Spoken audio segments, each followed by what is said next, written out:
नमस्कार विद्यार्थी मित्रांनो, पाठीमागच्या व्हिडिओमध्ये आपण सॉलिड स्टेटमध्ये 2 डायमेन्शनल आणि 3 डायमेन्शनल पॅकिंग बघितलं होतं. त्याच्यानंतर आता आपण सॉलिड स्टेटमधला packing efficiency of metal in simple cubic, body centre cubic आणि फेस सेंटर क्युबिक असे 3 जे युनिट सेल बघितलेत आपण. त्या 3 युनिट सेलमध्ये मेटल क्रिस्टलाइन सॉलिड म्हणजे मेटॅलिक सॉलिडचा जो टाईप बघितला आपण, त्याच्यामधलं पॅकिंग कसं होणार आहे आणि त्या पॅकिंगची इफिशियन्सी म्हणजे तो जो काही युनिट सेल असेल त्या युनिट सेलपैकी किती पोर्शन हा पार्टिकलने ऑक्युपाय केलेला असेल आणि किती पोर्शन हा एमटीला आपण वॉइड म्हणलेला आहे, किती टक्के पोर्शन हा वॉइडला असेल आणि किती टक्के पोर्शन हा पार्टिकलने ऑक्युपाय केलेला असेल हे आपल्याला बघायचं आहे. तर सुरुवात करतोय आपण packing in simple cubic lattice या पॉइंटनं.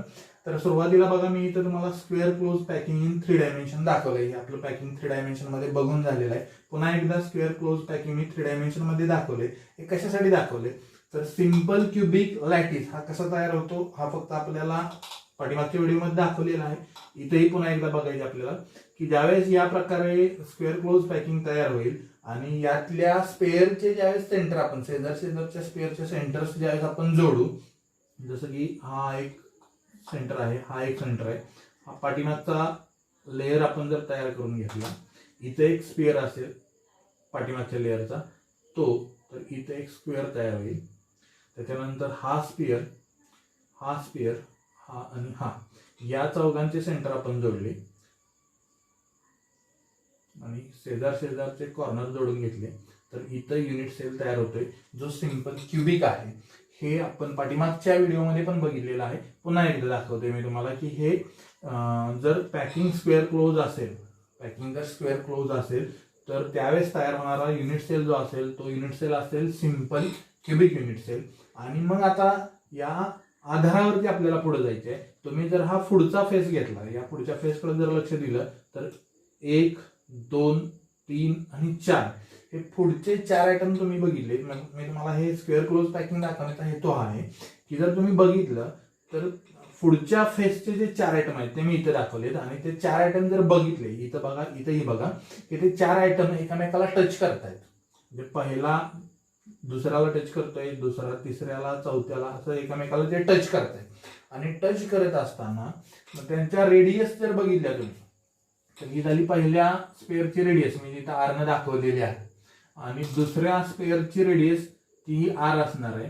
या 2 रेडियसने मिळून काय बनलेला आहे तर हा जो आहे पुढचा फेस आहे, त्या पुढच्या फेसची जी एज लेंथ असणार आहे ती 2 रेडियसची मिळून बनलेली असेल. आणि मग मी पहिला पॉईंट इथं लिहिलेला आहे की हे जे डेरिव्हेशन आहे, हे डेरिव्हेशन आपल्याला 4 स्टेपमध्ये बघायचे आहेत. 4 स्टेप आपण सिक्वेन्सली बघणार आहे.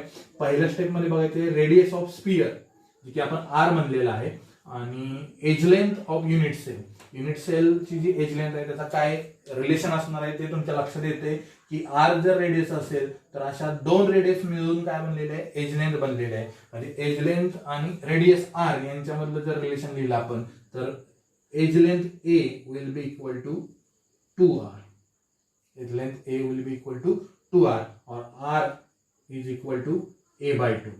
r is equal to a/2. Relation असेल रेडियस आणि एज लेंथ मधलं.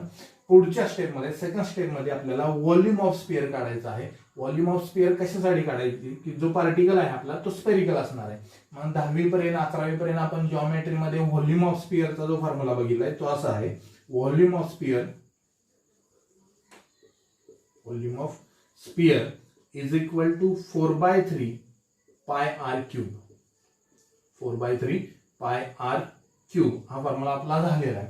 आता या फॉर्म्युल्यामध्ये पहिल्यांदा जे रिलेशन मिळवले आपण रेडियसचं, ती व्हॅल्यू जर पुटअप केली तर फॉर्म्युला काय होईल, 4/3 पाय r पुटअप करतोय आपण. r च्या जागी a/2 ज्यावेळेस आपण पुटअप करू त्यावेळेस रिलेशन काय असेल, a³ बाय 2³ 2 चा जो क्यूब आहे तो 8 येईल. आणि हे ज्यावेळेस पूर्णपणे आपण सॉल्व्ह करू, 4 आहे 8 आहे, जे रिलेशन तयार होईल ते असेल पाय a³ डिवायडेड बाय, इतर डिवायडेशन होईल 2 × 3 6. आणि मग volume of sphere will be equal to pi × a³ divided by 6. हे असेल स्पिअरचं व्हॉल्यूम. आणि आता तिसऱ्या स्टेपमध्ये जाताना total volume of the particle.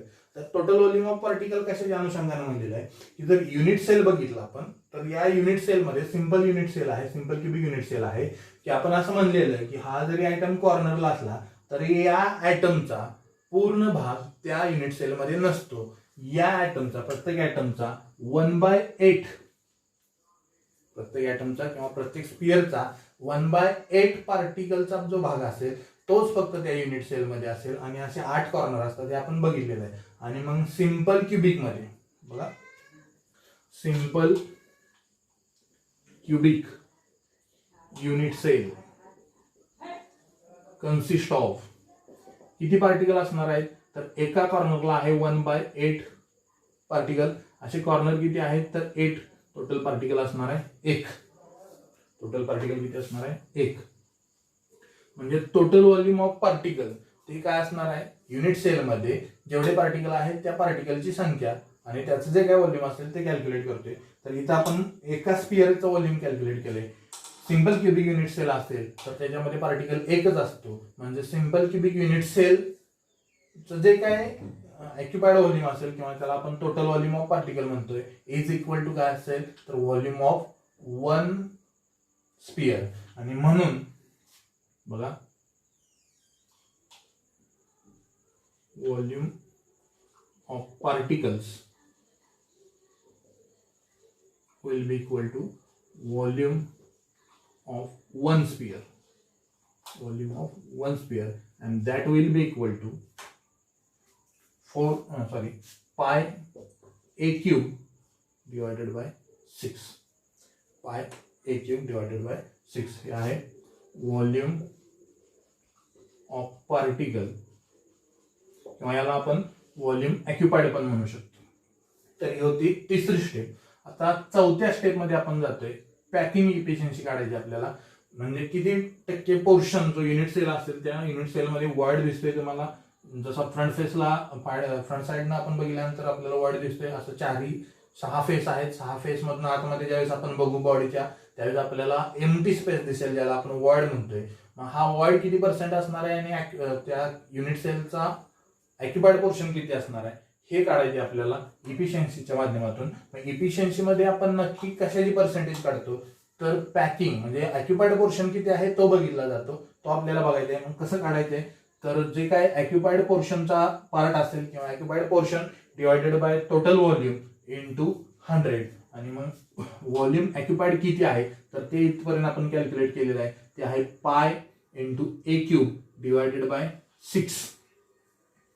आणि मग त्याच्या खाली आपल्याला टोटल व्हॉल्यूम घ्यायचे कोणाचं तर युनिट सेलचा. Total volume of unit cell. तर युनिट सेल हा क्युबिक आहे म्हणजे क्यूबचं जे व्हॉल्यूम असणार आहे तेच युनिट सेलचं असतं. आणि युनिट सेल क्युबिक आहे याचा अर्थ क्यूबचं व्हॉल्यूम जे असणार आहे ते असणार आहे ए क्यूब. क्यूबचं व्हॉल्यूम असणार आहे ते असणार आहे ए क्यूब इंटू 100. आणि मग हे ज्यावेळेस तुम्ही सॉल्व्ह कराल त्यावेळेस ए क्यूबला ए क्यूब कॅन्सल होईल आणि मग फायनल व्हॉल्यूम असेल पाय इंटू 100 और 100 पाय बाय 6. आणि तुम्ही ज्यावेळेस कॅल्क्युलेट कराल